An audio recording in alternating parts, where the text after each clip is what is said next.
That's what's going on.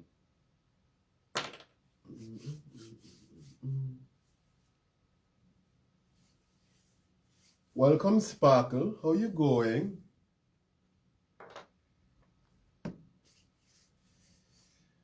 Oh yes, let's get into it.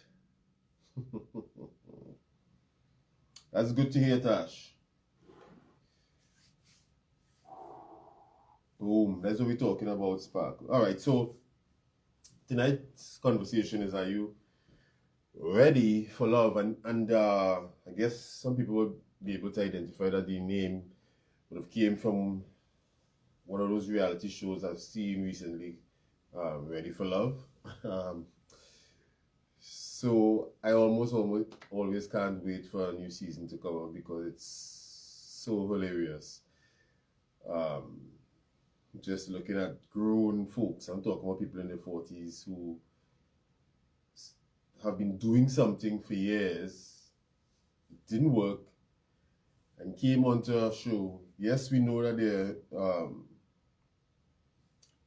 is some kind of money passing, but at the same time, there are people who really came there to find love, and I'm just amazed that so many adults didn't know that you can't do the same thing over and over and expect a different result. So I was just sitting here before I came on live, and I was looking at some pointers that I wanted to write in relation to love and relationships and stuff.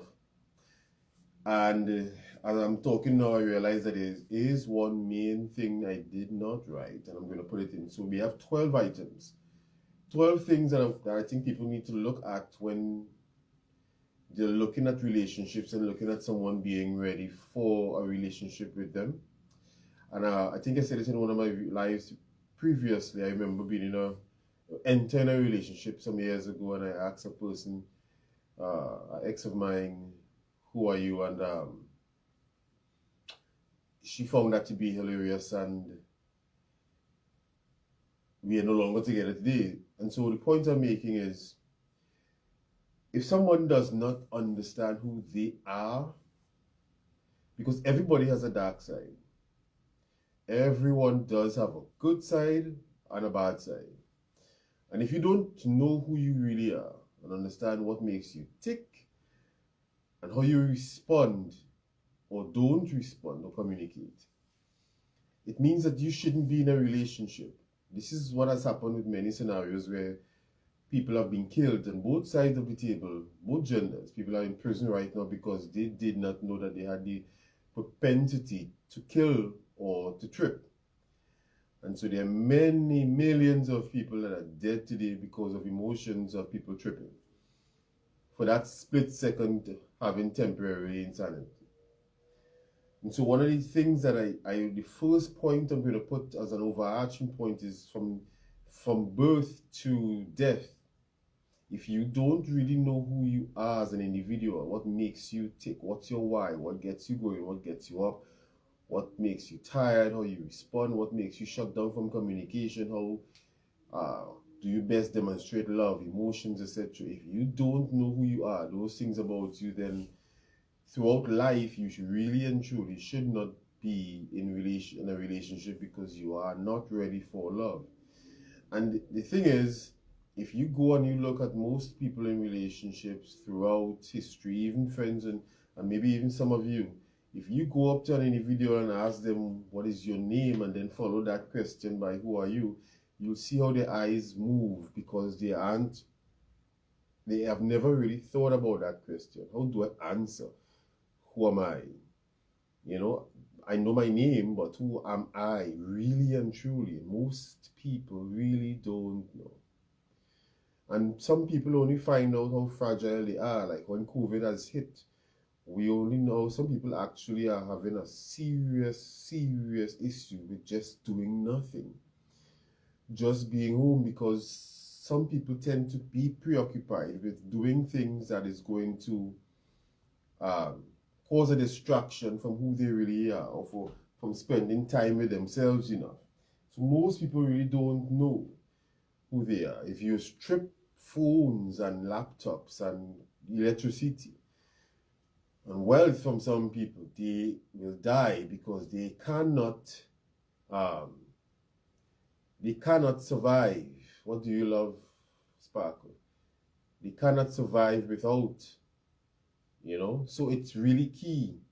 And when you're going to be in a relationship with someone, before you think it's based on chemistry, you need to know stuff about that person. I remember looking at a video some years ago that I think is one of those pastors, I think it's Frederick Price or something. And people laughed at it. But one of the things he was saying in the video is that when you're going to be in a relationship with someone, oh, I get you, Spark. Yeah, because you are okay with being with you. A lot of people aren't comfortable being with themselves because they don't know themselves. So it's scary. It's terrifying to actually be with themselves because they have never, ever, ever, ever been alone with themselves. So, but as I was saying with regards to the pastor, he was saying, you need to know about people's history because some things do come down from generation to generation. You need to, and I'm talking about, let's just look at heart attack. If you're looking at heart attack or cancer, as I said before, cancer is not passed on because your parents had cancer. It's because you and your parents are the same blood type or DNA coding and you all are eating the same. That's how you get cancer from one generation to another. So if the food or the diet didn't change and you're going to marry someone who's following a diet of that affected family members before, then it means that you're going to have a sick wife or a sick husband very early on. These are things that you need to know and make some decisions to find out if that is something that you really want to invest in, And that is where the second point came in, which is parenting. You need to be aware of the parenting that person went through. How were they raised? What were the parameters? How was communication and love demonstrated within that family? Did it come from both parents? Were they single parents? How old were they when they were born? Or how young were the parents when they were born? Because older parents and younger parents are two different things. One goes through a struggle period, the other one goes through a wealth period. And so you need to understand that. You need to understand maturity when you're raised, because sometimes you have 3, 4, 5 children in one home, but you see over generations, over time, the first child or the second child is nothing like the third or fourth child because there was maturity happening in parenting and the learning curve went up. And so parents knew what were the things to look for, deal with, and how to deal with kids. So the mistakes won't repeat it, or if it will repeat. It was dropped significantly. And so you need to understand the parenting style to see if love is there in that in how that person was raised. And the other concept I'm looking at here now is maturity, because maturity does not happen in age. All right, maturity does not happen based on age. There are people who are young and very mature, and old and are very immature. Usually a man is able to get to find himself and follow a mature path between 35 and 40. Women are between 5 and 10 years before that, you see? And so those are things that really matters. Is the person mature? Human beings are the only animals that are able to delay maturity. We can actually delay maturity. A lion is booted out of his domain or kingdom, parents' kingdom, after a particular age. A male lion, he has to either learn to hunt while he was growing up, because the days when it come just as the sun rise, his father is going to get up and just say it's time, bust it. And so he didn't have that chance, and it happens in many other animals. They didn't have the opportunity when they were weaned to say, okay, give me an extra year. Only human beings can delay maturity, can delay progression, you see? And so what is key is that you must be able to assess the maturity level. How does this person communicate, or how do they not communicate?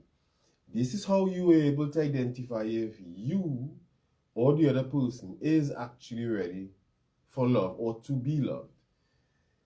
We should not go into relationships simply because we are attracted to the person. That's foolish. All right, so when you look at personality types now. Now, I've done many different videos on different type of personality types, which would be sanguine and melancholic, leaders and alphas and betas, and there are a host of different things you need to look at from different dynamics to be able to understand the personality of the individual. Where do they fall on the spectrum, and what personality traits or characteristics do they actually carry? Because you need to know you, who you are. For instance, are you ambivert, introvert, extrovert? What are you on that spectrum? Because if you and your partner both extrovert or both introverts, it could be a problem. All right, so you have to understand that. You need to know where you fall in that spectrum. You need to, the other thing is, all right, let me not go there yet. Baggage of the past. Now, both genders tend to go into relationships with baggage. However, when you look at both genders, you tend to see that women go into relationships with way more baggage because they are not able, or simply don't want to, or like to simply let go of things that has happened in the past. They carry hurt with them for a lifetime in most cases. And so because women are timid, and women actually can't stand or really hate rejection, they don't do well with rejection. That's why men are the ones who are actually the ones that approach a woman, because she, no matter how attractive she is and how confident you see a woman walk, in most cases, most women are not able to walk up to a guy or to send some kind of signal to indicate to that guy. Because if there is a probability of maybe even 10 to 3 or 1% that this guy could reject her, she is horrified to take the risk of that rejection, because she will not do well with it. And so when things happen, like for instance, cheating happens in most relationships, or someone tells you that you're overweight, you're fat, or something like that, women are carrying that pain and they don't wish to forgive. When you are not healed and things are bothering you, you know that you have a problem with overweight. You can't go and date a guy who keeps himself in shape. You should not even look in that direction to find a partner who's in shape if you are not willing to do it yourself. You have to be able to want to be what you want. You have to be able to know what pains you're carrying from the past. And so you decide, okay, I'm going to let it go, because I want to be able to be a better person. I want to have particular type of relationships that are healthy for me, for my future. And so you make a conscious decision to say, okay, I'm going to move on from this. If you are not able to move on from carrying that baggage, then you should not attempt to get into a relationship, because you are going to bring that into this new relationship. And it's going to cause problems when that dopamine wears off and that other person is able to see you for who you really are, and all your insecurities are exposed. You can't go into a relationship carrying baggage of a previous relationship. If you were cheated on in the past relationship, understand that the other person alone is not to blame. You have a part to play in it. See what part you have to play. Understand where you went wrong. See what part the other person played. See where they went wrong and do better. Let go and move on. You can't go into a relationship not willing to give 100% and giving someone 70% based on what has happened in the past with someone else. It means that you are robbing yourself of having a future, because you are now bringing the past with you, which is taking 30, 40, sometimes even 50% of your future relationship. And what happens? You end up dying alone with a dog or a cat. It's very serious. And so you must be willing to move on from the past and understand sometimes even when someone cheats, they could make mistakes. I've had those scenarios in my life where I didn't want to do certain things. I did certain things. Things were done to me. There are different scenarios that happen, but you have to move on. because no one's perfect. Some of us are carrying baggage for years. Some of our fathers did some wrong to our mothers, or mothers did wrong to our fathers when she was 25, 30, and we are now 40 and 45-year-olds, and we are still carrying the baggage of what our parents did to each other, or left us, or didn't take care of us, or stuff like that. And they were 25, they were children in your eyes. You are now 40. They did that and made that mistake at 25. And you are successful, you're okay, you have money in your pocket, you can't breathe, you can't think on your own, but you will not let go of what happened in the past from a person who was 15 years younger than you. And you're taking that information now and you're bringing it into a new relationship to an individual who did not do you anything at all. Because you can't let go of what has happened in the past. So you're bringing it into the future and you're robbing yourself and that other person by putting yourself at a disadvantage of not letting go of the past and being able to just simply move on. Now, in some cases even, your parents have died. They can't feel or hear a thing that you are saying or feeling or experiencing. And you still would hold in your heart issues for what that parent did even when they are dead and gone. And you still can't just move on and press on from that scenario. You keep staying there all your life. And then your children see that. And it's now transferred from you to your children. And so it goes. Chain reaction throughout. How healthy is that? It doesn't make sense. You have to be able to be honest with yourself and the person who you're going to go into that new relationship with. And forget the past. Good night, Simone. And move forward. Let's press on. People do stupid things. Sometimes you also, as an individual, you must understand that if you're married or in a long-term relationship and one party cheats, it is not wise to just be in your emotions and end the relationship. Because too often I'm seeing women, especially, I've never seen it with men, let me be honest. I've seen women who were hurt because something has happened. The other party who did wrong is sorry. I mean, really sorry. You can see it, but they are hurt and they simply can't think logically and move on. They are now 4 or 5 years older than they were when they entered a relationship. Sometimes in some scenarios, even kids are involved. But they are so into their emotions and not able to analyze things and not be over emotional. They leave the relationship. They leave the individual.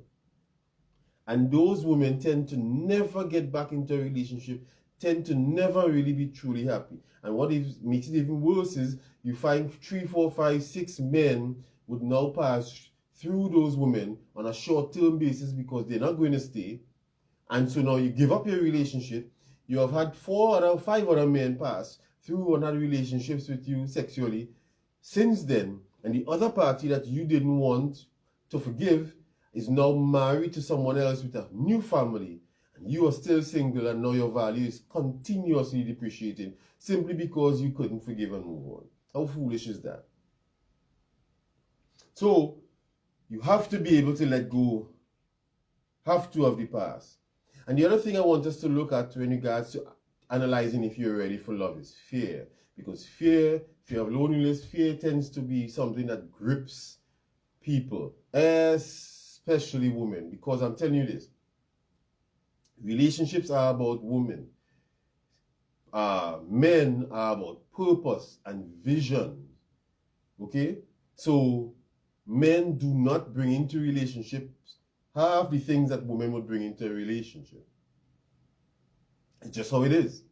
So relationships are about women, and fear of loneliness make a lot of women stay. Sometimes you also need to know your value and know your worth and leave and move on and press on, because sometimes you can be holding yourself back from having something that is even better than what you actually have right now.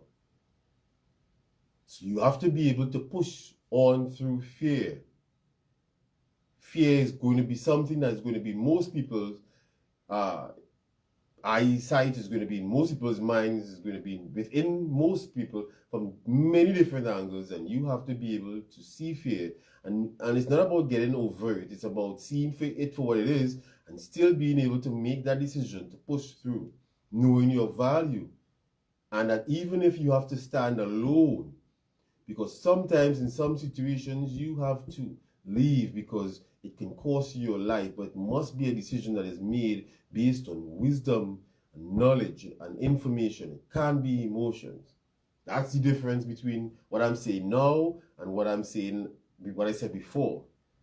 Now, we need to understand terms of love. Because too often people go to, let's say, marriage, for example, they get married, and you see they stand before God and the minister, and they're saying, till death. And then most people say these things without having any true value and true meaning. What are the terms that someone is going to love you under? In other words, are they going to love you only if you remain a particular in shape? Are they going to love you if you continue to serve God? Are you going to continue to love the person if they don't serve God? What are the terms that this person, you must know this information. You cannot take for granted you being in love with someone and someone being in love with you, not understanding the parameters of the terms. You need to have a conversation that is less emotional. Sit down and basically have a prenup with your relationship with this individual. What are the terms of you loving me, and what would be the things that are going to make you leave? Or what do I need that is going to make me stay? What do you need for you to stay with me and not leave? So the terms of love and the parameters in which you all are going to be existing must be something that is considered. It can't be just by air, I love you. Okay, it has to be more than that. All right, because I can't explain to you how many people I've seen who have been truly extraordinary in love. You can see it, and you thought you could have felt it between both parties, and in about 2 years, 3 years, that marriage or that union is over. It's done. How did that happen?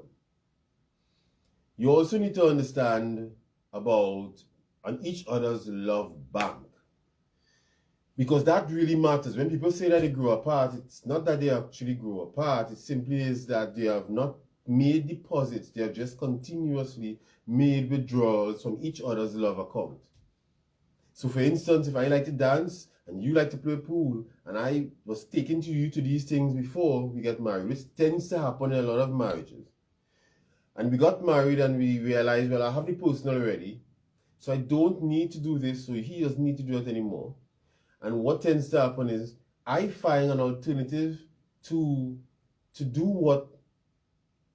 fill that void of that not being in the marriage. And most cases, it is without you or outside of you.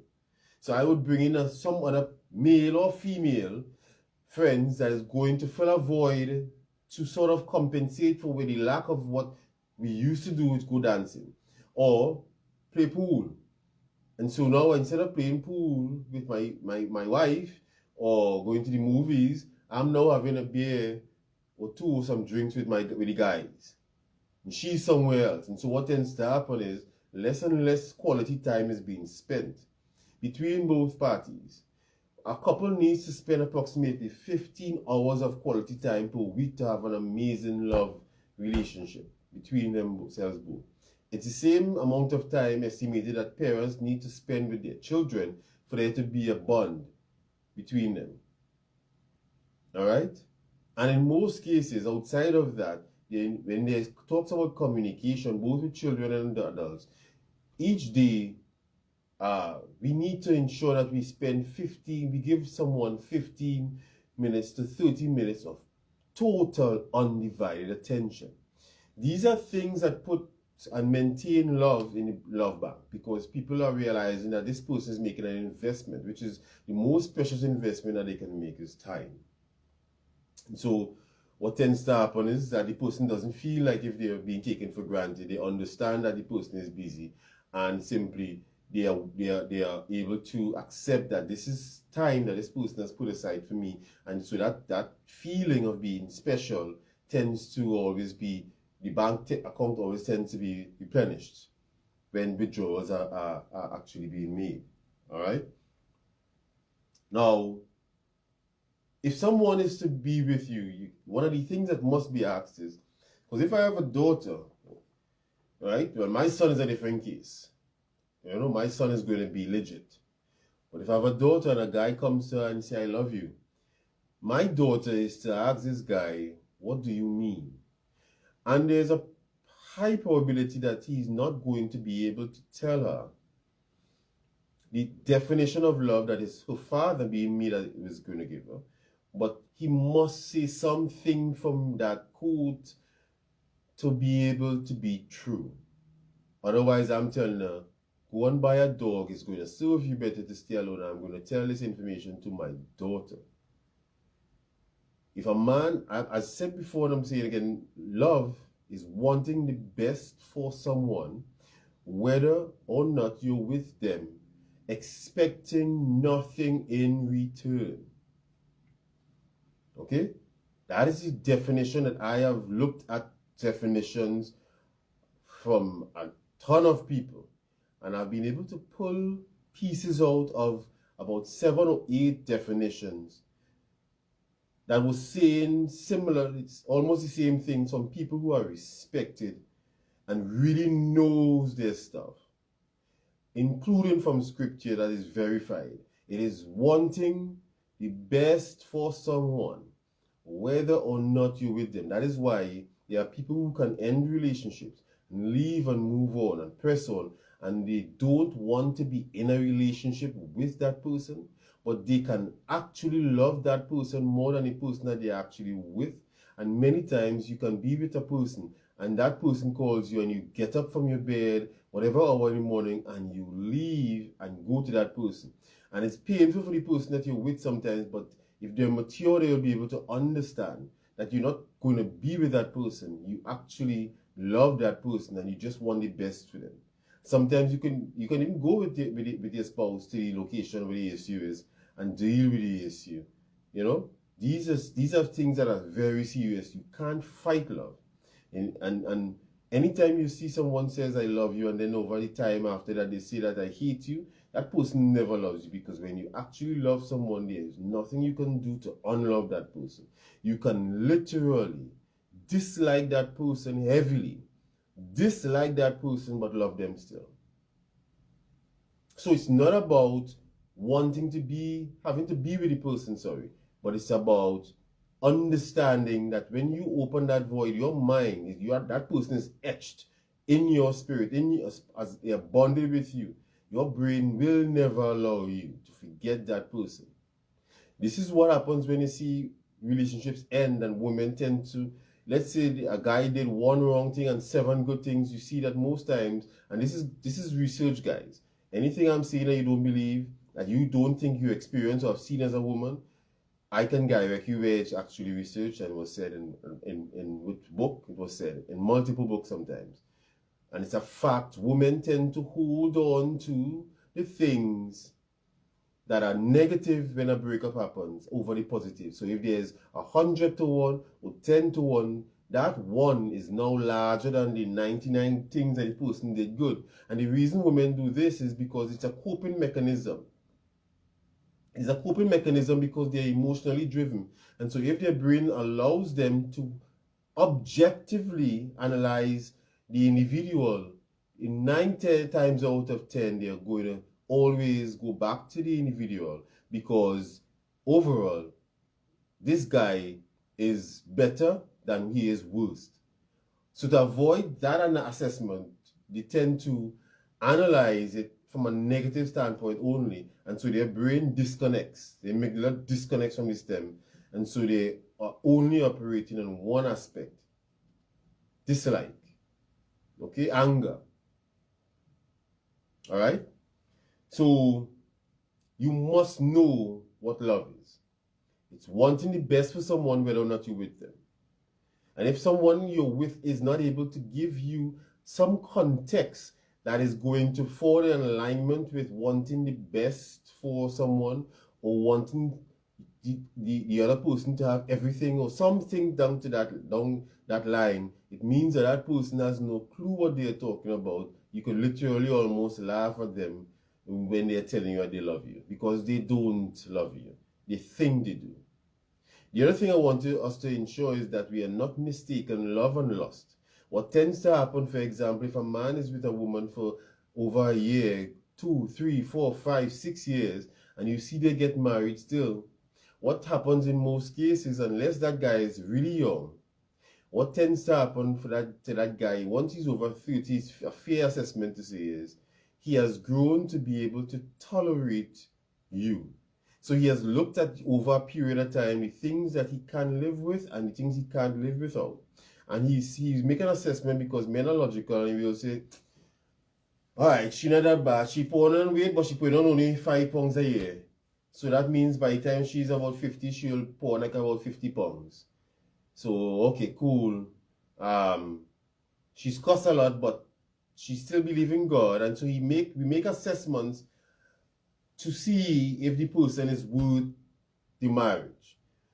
And so when a guy takes that period of time and then proposes to you, is because he's now able to tolerate you. Because I'm sure all of you have known a scenario where a guy was really out there, couldn't be tamed, and he met a woman, and in 6 months or no time at all, he was married, and have been married, and have been on the straight and narrow.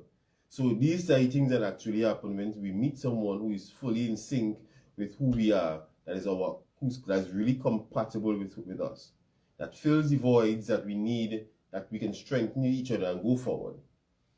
Right? So anytime you see a guy take 2, 3, 4, 5 years, it's simply because he's now learned to tolerate this individual. And so you can see that easily, because he will tend to look at other women, he will tend to have, when you interact with other women, you will see a guy who has found his life partner, who has found someone that he could really spend his life with. He is not going to flirt with anyone else above the way he does with his wife. That's his sugar plum. That's his woman. That's his babes. And no other woman will ever have the ability, in the absence of his wife and all, to even look at his wife at an event to say, and saying, even in their own minds, you feel a thing, but a man was hitting on me last week though. He's never going to allow that to happen. That's how you know. If a man is looking at other women and making passes, it means that the person he is with, he has learned to tolerate. She was not the one. All right? So, the other thing is that we need to understand is, are you a giver? Because I tend to hear a lot of times, this one here is the key to relationships. Why I ask, are you ready for love? Because this question is how you really know, after looking at all the things I've mentioned before. Are you a giver?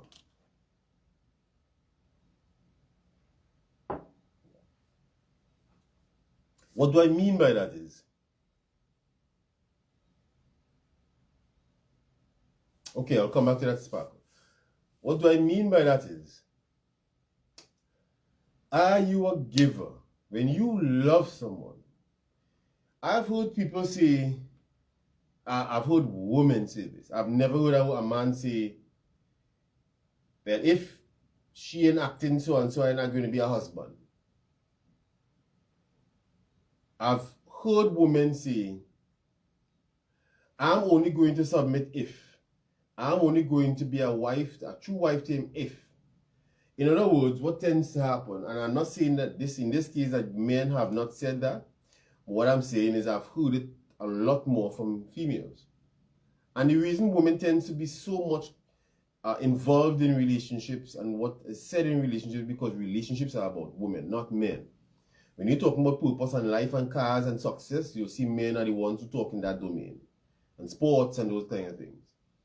So, women have the view of, and this is why 75 to 80% of the time a divorce happens, a woman asks for divorce. And the number one reason that they're asking for divorce is, I am not happy. Now, I do not know where the idea came that if you're married, that means that you're supposed to be, or there's a probability or a high probability that you are going to be happy. A marriage and a union has nothing to do with you being happy.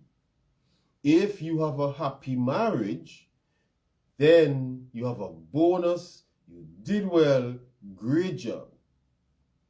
That's what you should work towards. Outside of that, not being happy in a marriage does not mean that you do not have a good marriage.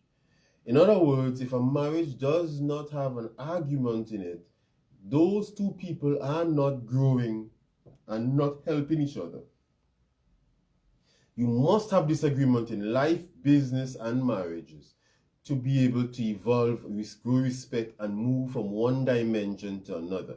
This is why when couples sometimes break up and they make back over a period of time, it's stronger than before. Because only through disagreements you set boundaries, and people are able to respect those boundaries and move up from one level. When you are not happy in a marriage, it means that you have work to do because you have contributed significantly, if not in 50%, of that marriage not being where it is supposed to be. It's not only on the other person. So, if you are in a marriage and you're not happy, get to work. You are not going to ever love somebody if you are in that relationship based on what you can get. It's not about getting anything from that individual. Marriage and love is about giving. If you were to use it in a spiritual context, we can't give God anything for life, for love, the way He loves us and protects us, if we could only see the things that He has protected us from. He gives without, even before we ask. When you say, for instance, God is love, when you look at it from that context, from a spiritual standpoint, you can assess it there as well. Love is about giving to someone else and pouring you into that person or things. It is not about you getting and giving and getting. It's only about giving. So if for some reason you have a husband and you marry that man, and after you marry him, he starts to curse you. Now you see abuse and those things where you're being damaged, remove yourself. But if it's not something like that, then your duty, this is why when I did the 12 points of marriage, I indicated that people only really know they love each other after about 10 to 12 years of marriage. This is why I have always told men, stop kneeling to propose to any woman. She is not worth it when you're marrying her. If you want to do that after 10 years, then go right ahead and honor her because she has shown you. But do not kneel and honor any woman before she shows themselves. How many men do you know have done that? And they are now divorced with tens of thousands of dollars of wedding costs in their hands still. They have about 4 or 5 years to continue to pay the bank off and the marriage is already over. You can't do that. If you are going into a relationship and you say you love someone and you're not getting something in return, it means that you have more work to do. It means that that person has not been so consumed by your love. You have more work to do. And I dare you to tell you that the worst person can be overcome and become what you expect them to be if you demonstrate love. If you've been abused, that's different. But if you tell someone, no matter what you do, you deserve to be loved because you're worthy to be loved, and I'm going to love you till I die, let's go. You see that person going to watch you like you're mad, and you'll see what happens. Most times when you don't even expect it, that person is actually seeing love come out of you and things that person is changing. I'm telling you guys, if you're going into a marriage and expecting to get something, or you're in something and it's not going well and you want to leave because you're not getting something, it means that 1, you are equally to blame, and 2, you are wrong and greedy. You don't love that person. Being in love means you have signed a contract, a union to give, not receive. This is why I said loving someone is wanting the best that's giving for someone, whether or not you are with them, expecting nothing in return. All right? And so if women were to take that 80%, because I'm telling you guys, 80 years ago, 20% of people were getting divorced in total. In total. Understand what I'm saying? And now it's 80% of the time women are the ones, and 53 or 54% of every marriage now ends in a divorce. And let me tell you guys something. If you were to remove some countries like India and Africa from this statistics, you're going to get the statistics reaching somewhere about 70-80%. Divorce rates are high, and it's continue to increase. With regards to tolerate versus the one sparkle, I'm saying, when a man finds the one, he doesn't have to wait a year or two to marry her. In fact, he almost could marry her. Listen, ask any guy. When we see a woman that we want to marry, we can marry her that night. Go and look at Andre 3000, for example. And see, there are people who, Andre 3000 saw a woman, wasn't worthy of married her, divorced almost immediately after, but when he saw that woman right there, he said, that's it for me, marriage. She was married, I think it was next day or next week. It was that crazy. Men do not have to wait. We actually can love you immediately. Is that 3 months after is where things can go wrong. Women almost can't love you immediately. Is that 3 months after is where they take. It takes about 3 months, about 90 days for a woman to get to that point. That's when the phone calls change. The guy starts to make all the phone calls, and then after about 3-4 months, you see that the woman is the one who are making the phone calls. The guy is no longer generally saying good morning and how are you and wish you have a great day. She's the one normally reaching out to want to make breakfast and those kind of things. It changes. All right, so anytime a guy takes 2, 3, 4, 5 years of dating you to marry you, and I'm not even talking about propose. If a guy takes 2 years to propose, leave. And I want to tell you women something. You do not have the time.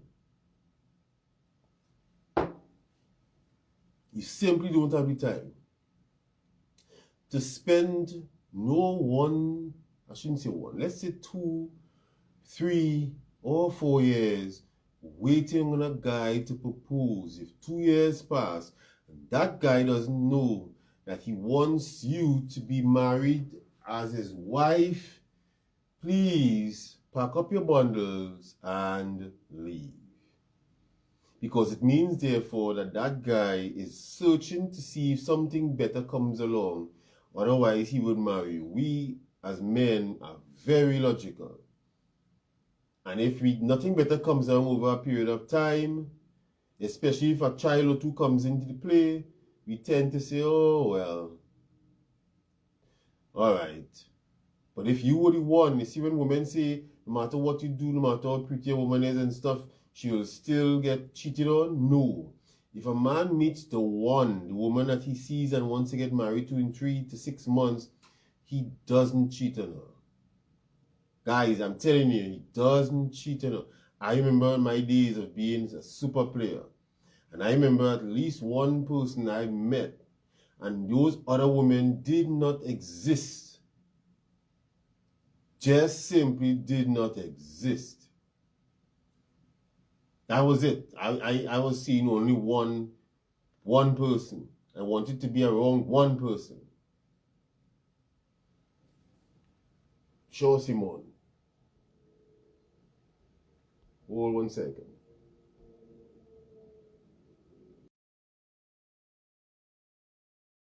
Yes. Let me see if I can bring you on, Simone.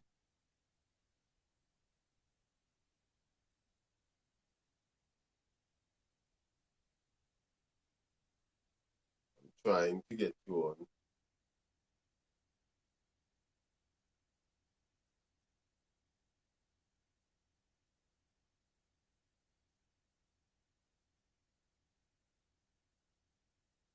I'm not getting you on. Are you still? Is it a request that you send that you want to be on, Simone? Yeah.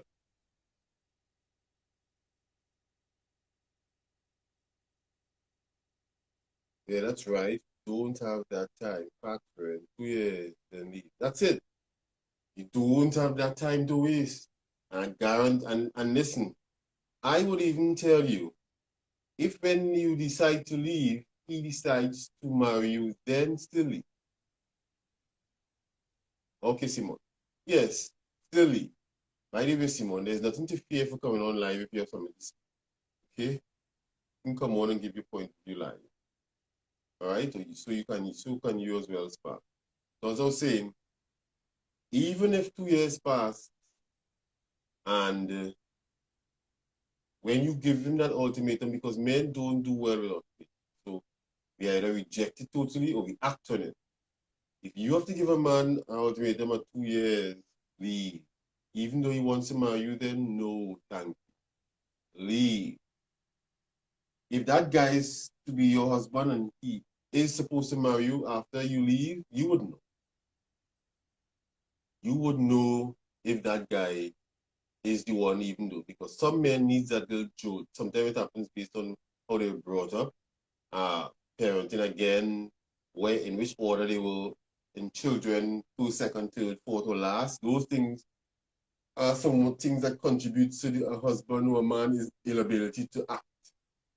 You would know, but if your man is assertive, a leader, a go-getter, you assess it on that basis. If he, knowing what he wants and have been going for things, is not making a clear demand after 2 years to be with you, leave. And if he comes back, leave.